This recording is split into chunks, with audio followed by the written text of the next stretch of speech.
pretending it didn't bother me. But it did. I imagined my friends growing old in the bush, unable to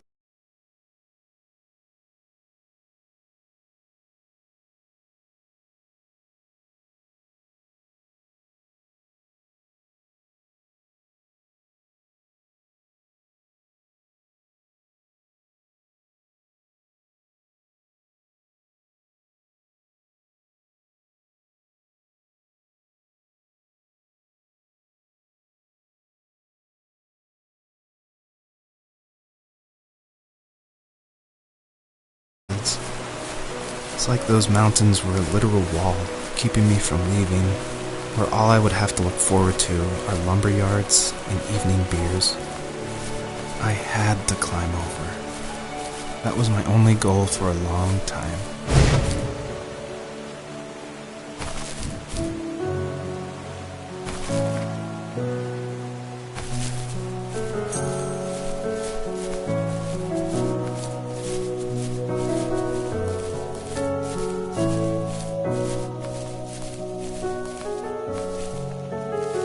If there was some way I could take my love of drawing and turn it into a way of escape, nothing would make me happier.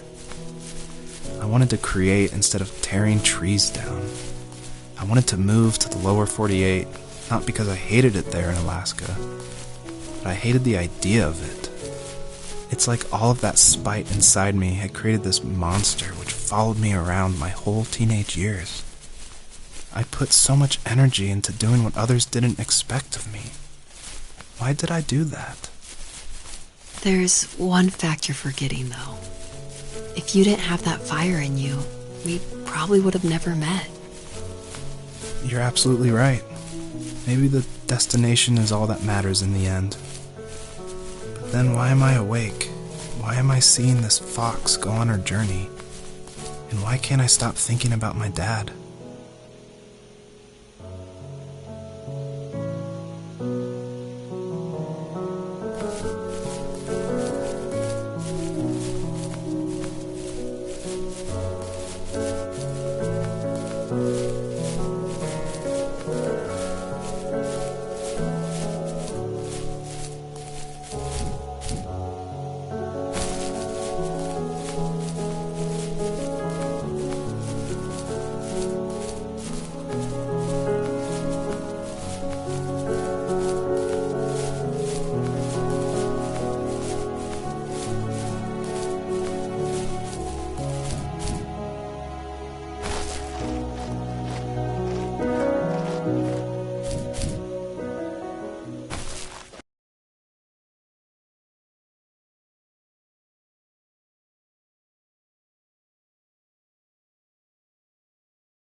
I did want to do something a little different with this level. I wanted it to be more open world feel, and that there was something blocking your progress, so it did encourage people to look closely and see how to unlock this blocked way.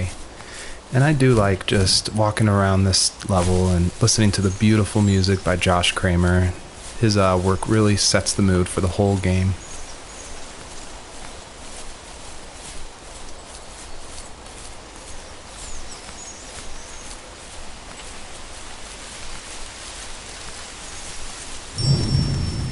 I did want to do something a little different with this level. I wanted it to be more open world feel, and that there was something blocking your progress, so it did encourage people to look closely and see how to unlock this blocked way. And I do like just walking around this level and listening to the beautiful music by Josh Kramer. His work really sets the mood for the whole game.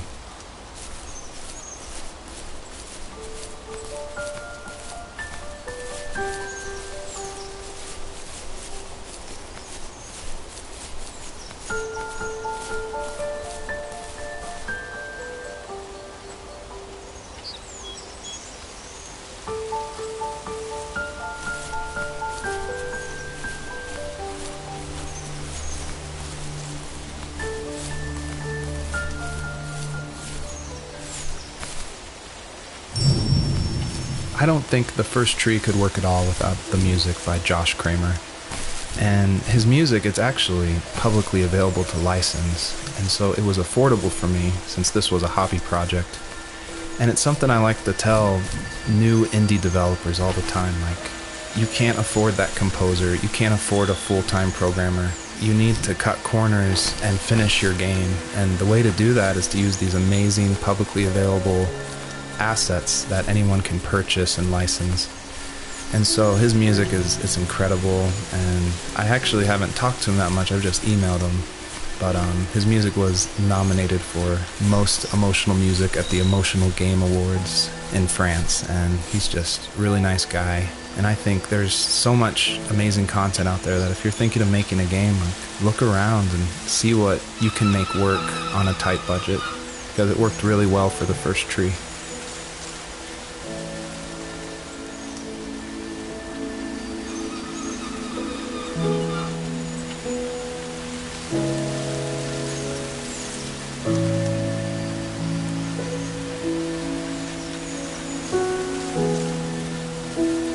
Even at my most distant, at the times when I detested him the most, he kept reaching out.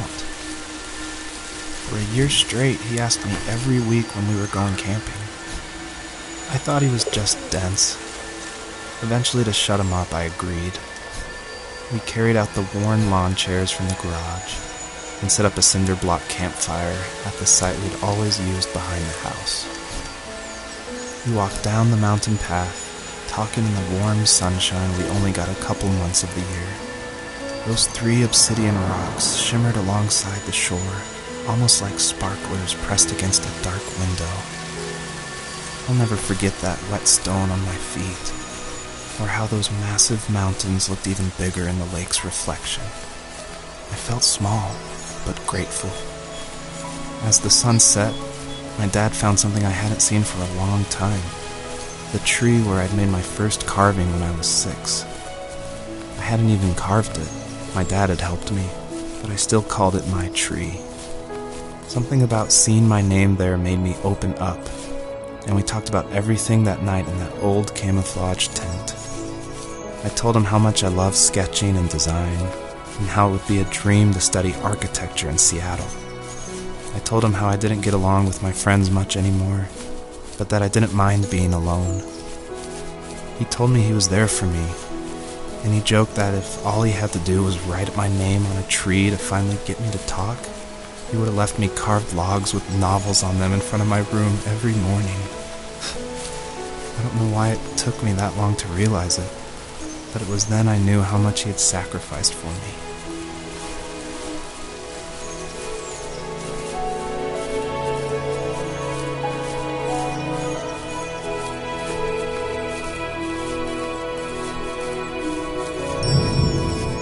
Earlier I said I just love going through video games and exploring, like looking at every nook and cranny and just trying to find little details. And I think that started because in middle school and high school, I would make mods for my favorite games, namely Jedi Knight, Jedi Outcast, and Far Cry. And I loved like this huge world of mod makers who would make these levels, and it'd be like the most random creative things, and I would just love exploring, usually multiplayer levels, by myself. So even though I went to college for film, before that, like before high school, I was making video games and mods, and it was my favorite thing in the world. I made a ton of different levels. I made an abandoned space hotel with a dance floor and cafeteria. I made a haunted campground with cabins and tents. I made this whole city with like the first ever day-night cycle with running showers and stuff in the hotel and the apartment buildings. And I just loved making those mods, and I think that carries over to my game, The First Tree, and also the one before that, Home is Where One Starts, which is it's exploration. You're just looking around and appreciating the details.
We were happiest underneath the evergreens. We decided it was time to finally map out the hundreds of acres we lived on just to pass the time during the summer. He was only free in the evenings, so I would spend the day wasting time on dial-up internet and sketching, and then we would rush into the woods, pen and map in hand, before evening fell. Sometimes, the aurora borealis would cast a cold green glow on the mountainside, and we would finish our route underneath a twilight sky. Sometimes I was lonely during those summer days, but there was comfort in the routine. A lot of teenagers aren't looking for the daily grind, though. There's nothing wrong with wanting to get out, to leave your childhood home. You wanted to progress, to make something of yourself. Yeah, you're right. That house. I'm sure it's the same as how I left it. But then why does it feel so different? I doubt you're the only adult to have looked back and asked that question.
Earlier I said I just love going through video games and exploring, like looking at every nook and cranny and just trying to find little details.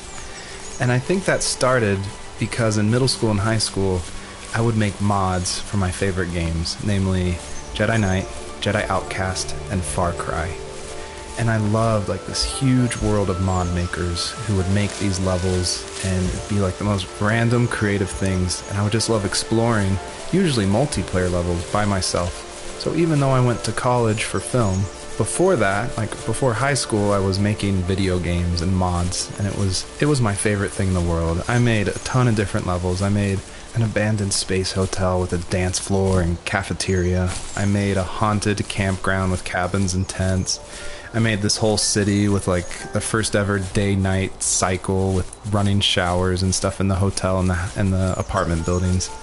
And I just loved making those mods, and I think that carries over to my game, The First Tree, and also the one before that, Home is Where One Starts, which is it's exploration. You're just looking around and appreciating the details. My dad built a lot of stuff in his free time. If he wasn't watching fly fishing or reading Tom Clancy novels, he was carving something. He made tons of birdhouses. Not that he was into bird watching, but I think he really missed working and adding on to the home. If he couldn't afford the time to build onto our own house, he would have to settle with watching birds move into their little homes. We kept an old mattress in the bed of that ugly yellow truck, so we would drive it deep into the woods and then watch the birds fly into their houses while the sun set. Usually it was accompanied by venison jerky or a cold Coke, but not a lot of talking, which is how we both liked it.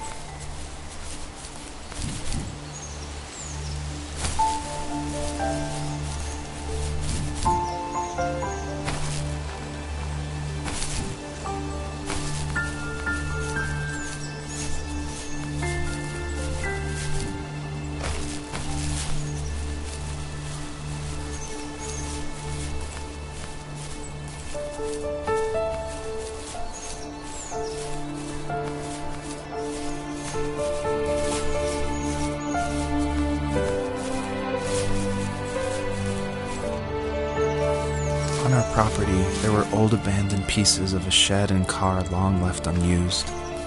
I used to ask him all the time who those people were that left all this junk, and I'm sure he got so tired of hearing it that he made up some elaborate stories how a brown bear ate them and haunted the woods afterwards.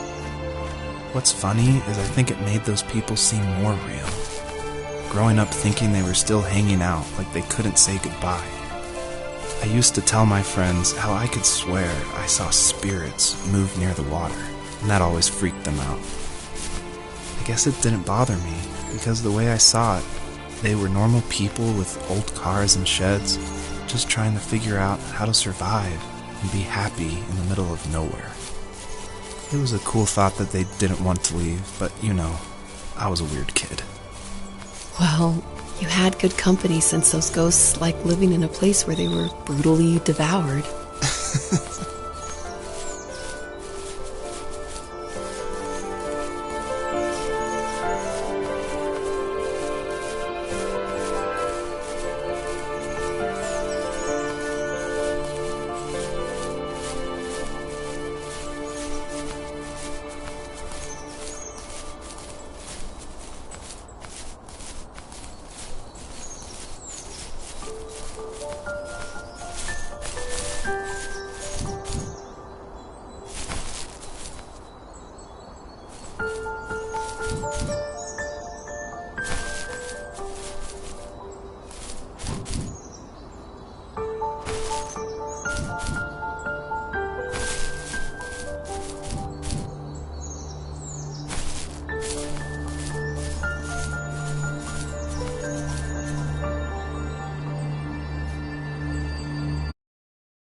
Almost all stories follow the same kind of structure, and it starts with an inciting event, and then there's rising action, and then there's a climax, and then there's falling action.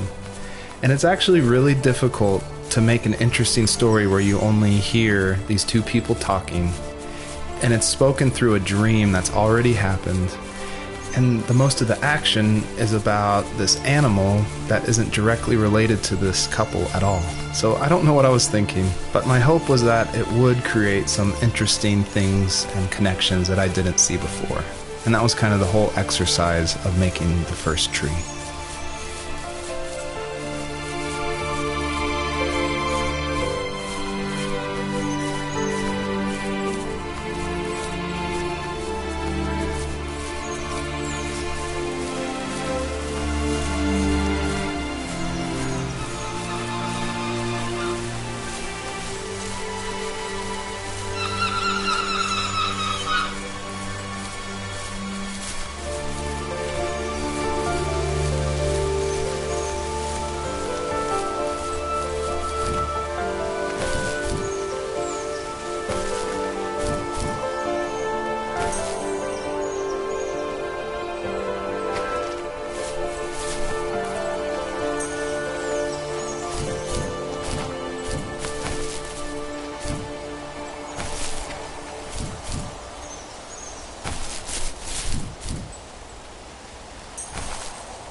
The perpetrator stood nearby, unfazed, like nothing was wrong.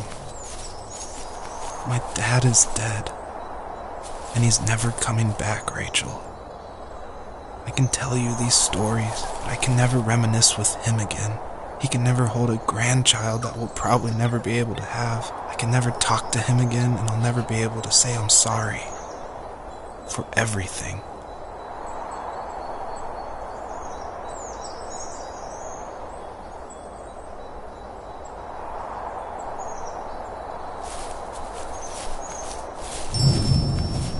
It was really important to me that the wolf in this story that takes the fox's cubs, that it wasn't explained at all.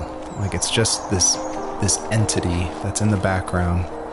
And of course, it's supposed to represent something bigger than a wolf or even the fox. It's supposed to represent, like, the specter of death. And it comes when you least expect it. There's no justification. He's just there, always watching.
I need to go to bed. I just can't talk about this anymore. Good night.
Joseph, you can't go to sleep feeling like this. I'm sorry for everything, and I know you need space, but I'm here for you. You don't need to feel so lost. Joseph, have I ever told you what my mother was like? Hello, my name is Elise Whaley, and I was the voice actress for Rachel. I'm also David's wife. So that was convenient for working together. I was actually the voice actress for his first game, Home is Where One Starts, and I guess that I did a good enough job that David wanted me back, so I did the voice acting for this one as well. David definitely coached me through it because I'm pretty inexperienced when it comes to that. Home is Where One Starts was my first time ever doing voice acting of any kind. And we watched a lot of trailers of movies we liked to get the voice right of female leads who were talking in the trailer and try to mimic that and bring that into the game so that had the right kind of feel and the right kind of atmosphere for the voice. My character actually is the same character from Home is Where One Starts. If you've played that game, you probably connected that together. And this is her probably about 15 years later, maybe 20 years later in this game. I was happy to revisit the character of Rachel. We kind of leave her in an ambiguous spot in Home is Where One Starts. It definitely ends on a hopeful note, but there's not a lot of details. And in this game, you see that she's able to move on through a lot of her issues that she had from her abusive home and be able to start her own family and start a new cycle without that abuse, which I think is really inspiring. You know what it's like not to have a mom at home. And you know how hard that made my childhood. What helped me was watching the birds in the morning before the school bus came. I thought that my mother was one of those birds, and it made me want to be free like her. My mom taught me how to fold origami cranes while she was in the hospital. So I told myself I would fold one every day until I could fly myself. I think we both have always loved animals. And for me, that love started with a dog. Sometimes this Rottweiler would come up to our property line and wait at the fence for me, but only once in a while. I was sure to check every day immediately after school, and it usually ended in disappointment. I would even steal money from my passed-out dad just so I could buy these off-brand dog biscuits. Even when she did stop by, she never went beyond the fence. Why was she so scared? So it's always interesting working with your spouse because, especially on a creative project, because they want your feedback, but it's something that's also dear to their heart, and they're dear to your heart, and you definitely don't want to hurt their feelings. So I was a little nervous when David asked me, he had finally finished writing the script, and he asked me to go over it and see what I thought. And I had minored in English. I majored in art, but I minored in English, so I felt like I had a little bit of experience. But I was definitely like a little scared because you don't want to be too harsh, but you also want to be honest. And it was the biggest relief when I read the script, and I was like, oh, good. My husband's a good writer. I don't have to change that much about this, just a few like grammatical things. And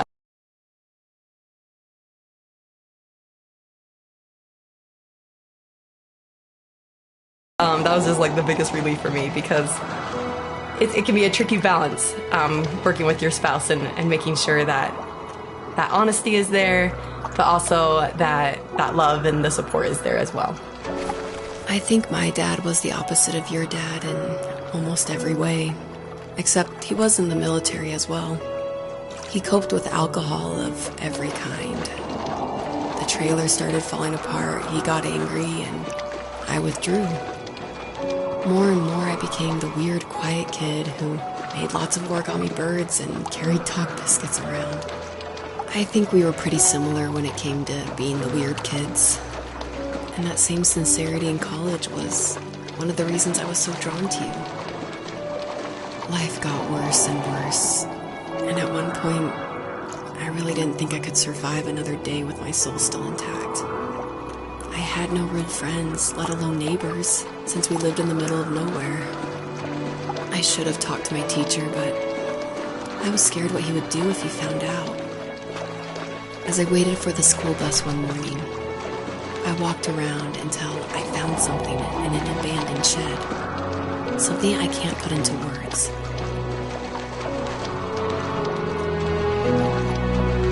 I summoned courage I didn't know I had, and I broke into my dad's room and found the key to the shed where he had locked my bike.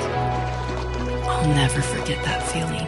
The wind rushing by my ears as the sun rose over fields of wheat. I was flying for the first time. I biked as far as my legs could take me until I found a house that felt friendly, and that felt like home. Those strangers helped me in so many ways, and if it wasn't for them, I wouldn't have found my foster family, and if it wasn't for my parents, I wouldn't have met you. You have strength, Joseph, and you're not as alone as you think. It's all just so pointless. Just waiting for life to happen. It's like having the home I always wanted is cursed out of my reach. The thought of being a parent myself. How could I do that when I couldn't even be a good son? I'm sorry. I know what you're saying. I just don't know how things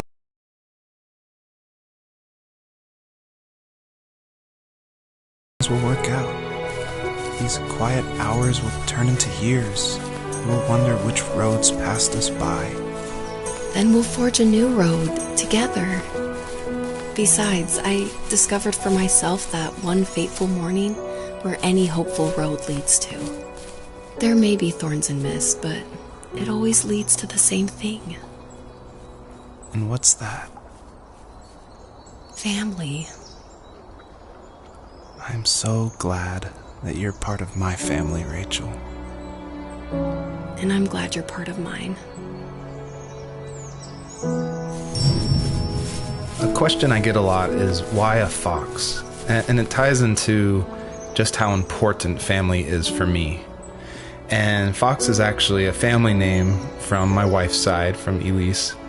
And she always heard about the legacy of the Fox family. And because of that, growing up, it was her favorite animal. She even made these 2 wooden foxes for our wedding cake toppers. So I thought it would be cool to have that animal in the game while these 2 people are having this conversation in the middle of the night.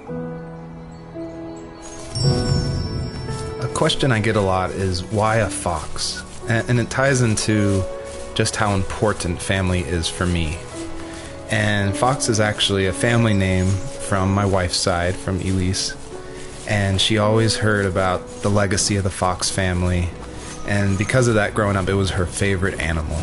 She even made these 2 wooden foxes for our wedding cake toppers. So I thought it would be cool to have that animal in the game while these 2 people are having this conversation in the middle of the night.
The fox knew her last cub would be waiting for her at the first tree.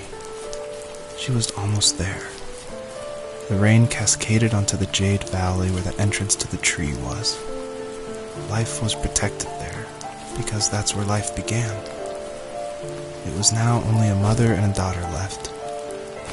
Items from my life still dotted the ground as she moved closer to her destination and destiny.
Usually what catches people's attention of the first tree is the visuals, of course.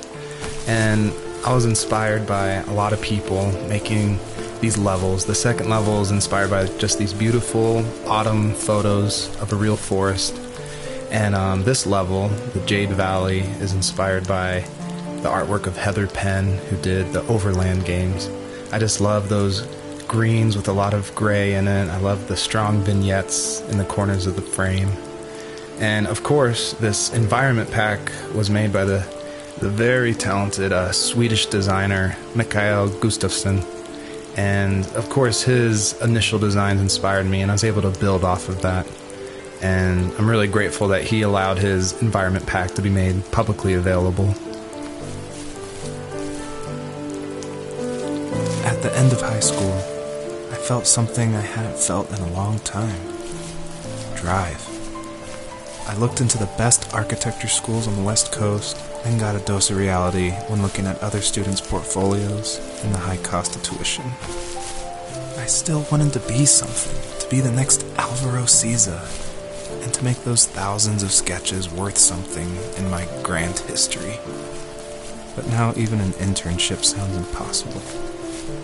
Siza helped me understand how essential emotion is in architecture, and he also said light is the real composer of space.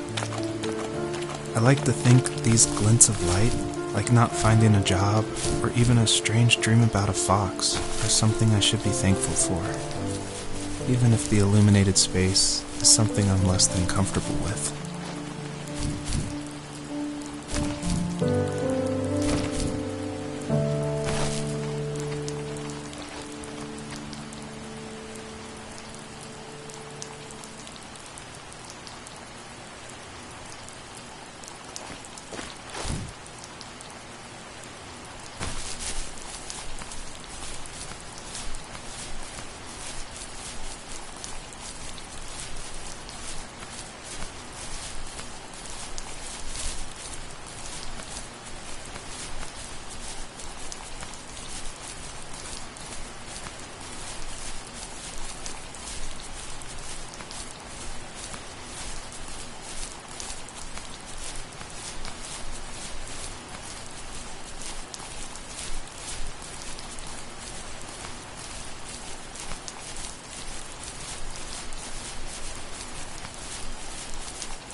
My dad was super supportive with my college plans.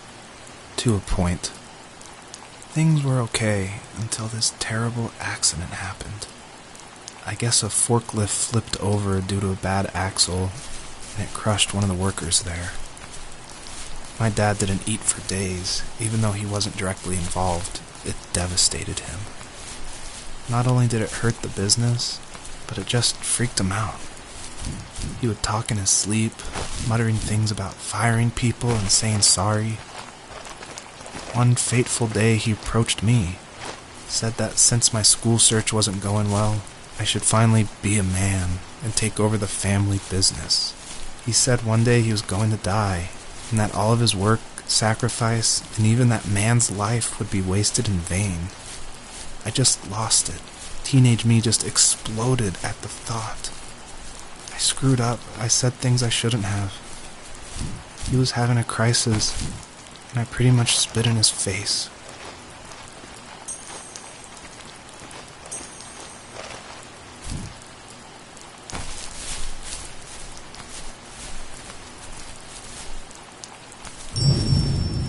By now you've probably caught on to some of the themes I love to explore in these stories. And the big one is of this tree, the first tree on Earth. And a lot of people have asked me, what does that mean? Why a tree? And basically it boils down to this delicate balance between nature and its relationship with life and death. And I love these stories where they put like these microscopic relationships, like something of like a father and a son, and juxtapose it next to this epic story of like the creation of the universe and the first tree on Earth. and how they can be equally as important, because in my mind, like, my family is as important as, like, the creation of the earth. And it reminds me of, like, some of the stories I love, like The Road by Cormac McCarthy, or The Tree of Life by Terrence Malick. Basically, I wanted to make sure the player felt that there was a higher power than themselves, and that there was something watching over them as they went through this story.